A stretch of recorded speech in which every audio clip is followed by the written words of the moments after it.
So was I wrong when I said Kyle has little to no chance to win a defamation suit? Check it out.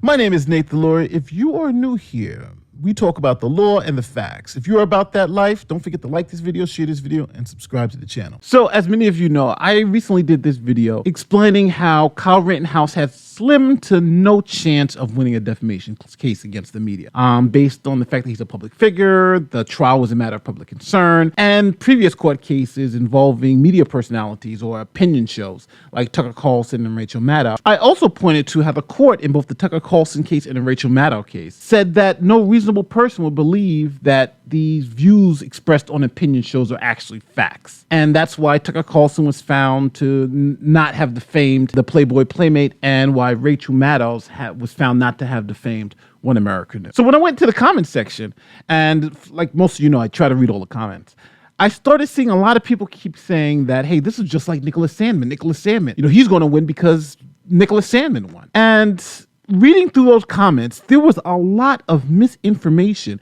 and confusion about what happened in the Nicholas Sandmann case. And I think I can help people understand why Kyle Rittenhouse's case and Nicholas Sandmann are really, really totally different, and why I don't think Nicholas Sandmann's case is going to help Kyle Rittenhouse's case at all, or his prospects of winning. So let's go over the elements of defamation real quick, just as a refresher. First, you have to have a false statement of fact. Remember, if they're opinions, then you don't have any problem. You have a problem if you make false statements of fact, then you can be held accountable under defamation law here in the United States. Second, those false statements have to be about the plaintiff. They have to be published to a third party.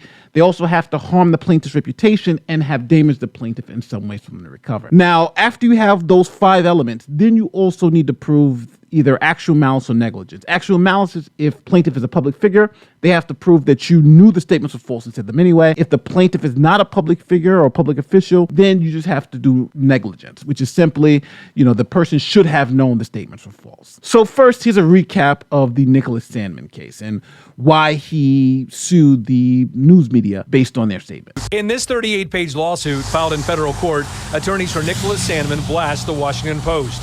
Sandmann is a junior at Covington Catholic High School. 1 month ago, he was subject of international scrutiny thanks to viral videos of this encounter in Washington, D.C. between the 16-year-old and Native American activist Nathan Phillips. Sandmann's attorneys are suing the Post for $250 million, the amount Jeff Bezos, founder of Amazon, paid for the paper in 2013. So now, since we're all on the same page, what happened in the Nicholas Sandmann case? Well, to be clear, Nicholas Sandmann sued for 33 statements that he said were false and defamatory. And his lawsuit was initially dismissed as the judge found that none of his statements were defamatory. Here it is. Here's the order. And in that order, it said all of his statements, all the statements the news media made were not defamatory and he couldn't recover. Shocking, right? The court, in its wisdom, also gave us a chart listing each defamatory statement and the basis on why they were dismissing it. So initially, Nicholas Sandmann lost. He didn't win his case. It was dismissed. Now, let's look at one of the statements. For instance, statement number 24. Now, in this statement, allegedly, the news media is alluding to Nicholas Sandmann being racist. And the court says the reason why it's dismissing this statement is because, quote, racist is a matter of opinion. So that means it's not actionable under defamation law. So now I know what you're saying. You're like, well, hold on. Nicholas Sandmann won. The news media said he won. We know he won. He won. So what's wrong?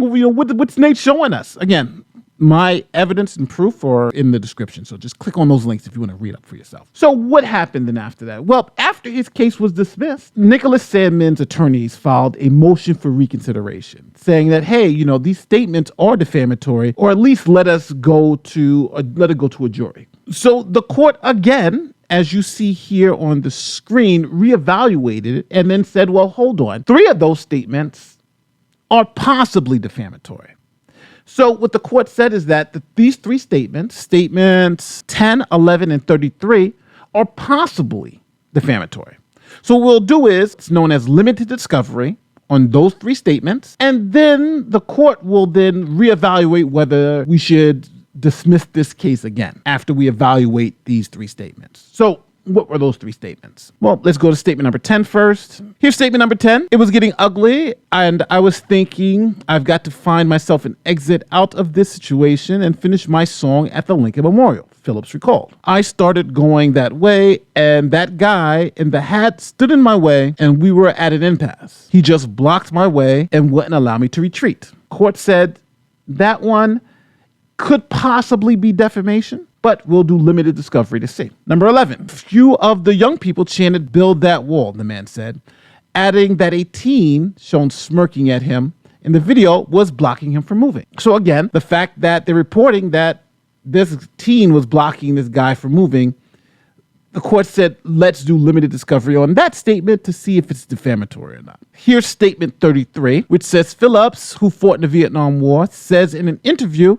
I started going that way, and that guy in the hat stood in my way, and we were at an impasse. He just blocked my way and wouldn't allow me to retreat. Now, initially, the court found those three statements not defamatory, but then reevaluated and said, you know what?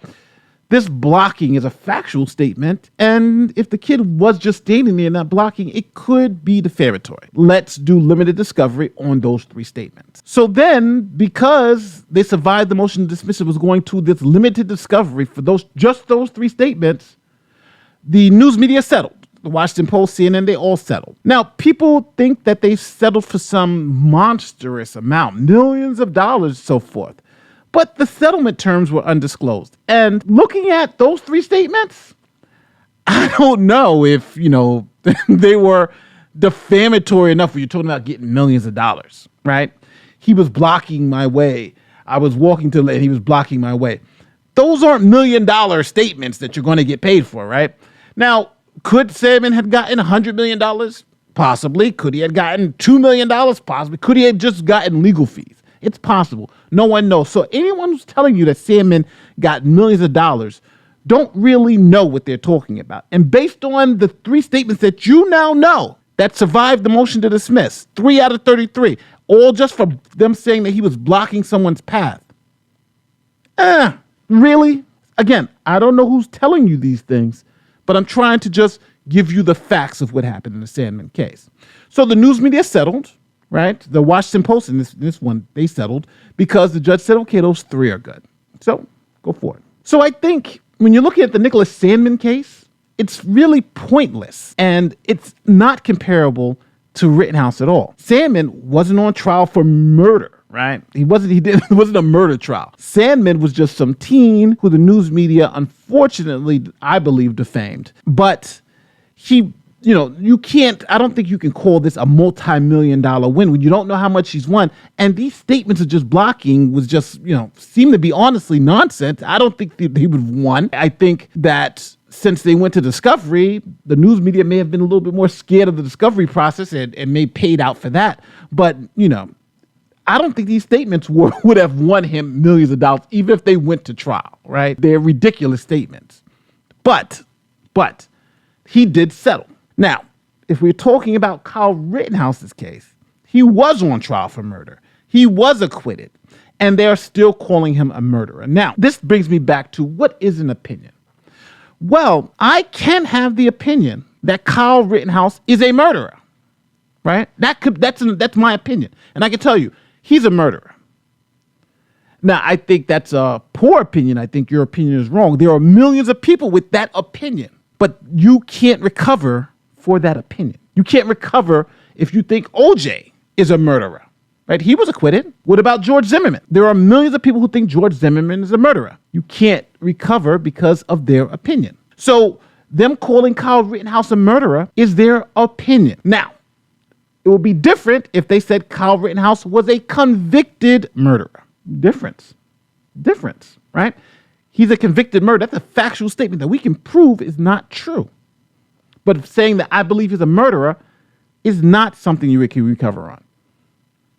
He's not going to recover for someone saying that they believe he's a murderer. It's just not going to happen. Now, if people are telling you that, they are misleading you.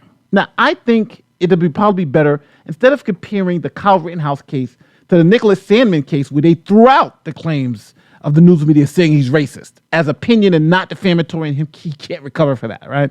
And the only three claims that he can possibly recover for was that he was blocking someone, right? That's not at all close to what happened in Rittenhouse, right? So people who are saying Nicholas Sandmann's like Rittenhouse, I'm going to say it, you don't know what you're talking about. Now analogize it to a case that is right on point. A case where somebody was tried for murder. They were acquitted, and the news media still said they were murderers. George Zimmerman. Just like Rittenhouse, he was tried for murder, for killing someone, and he was acquitted, and the news media continues to call him a murderer. Matter of fact, if you Google his name, it says George Zimmerman, murderer, the murderer of Trayvon Martin, right? It still says that all over the place. And guess what? George Zimmerman has sued because people called him a murderer. He sued NBC. He sued Pete Buttigieg. He sued Elizabeth Warren. He sued the parents of Trayvon Martin and Benjamin Crump, all saying they defamed him, right? And his claims were clear. He was acquitted. He's not a murderer. And to call him a murderer and a white supremacist is defamatory, but he's lost every single time. Every one of George Zimmerman's defamation claims have been tossed out. Why? Because it's a matter of opinion whether they believe he's a murderer or not. If they're saying that he's a convicted murderer, you got something. Saying they believe he's a murderer and the jury got it wrong is a matter of opinion. So now this brings me back to Rittenhouse. Now, is Rittenhouse more like Sandman, where Sandman, 30 of his 33 claims were thrown out, right? 30 of his 33 claims were thrown out. And the 3 claims that survived for limited discovery were him blocking someone. Is it more like that or more like George Zimmerman, who was tried for murder and acquitted? I think he's more like Zimmerman.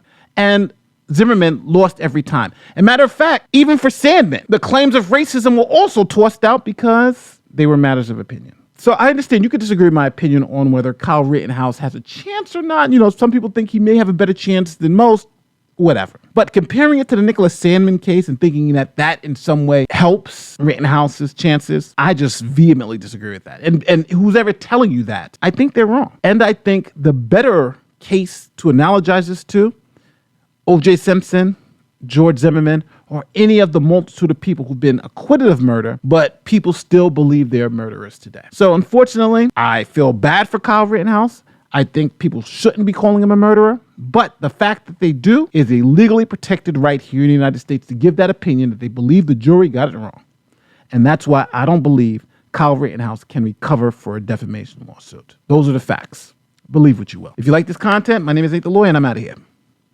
Peace.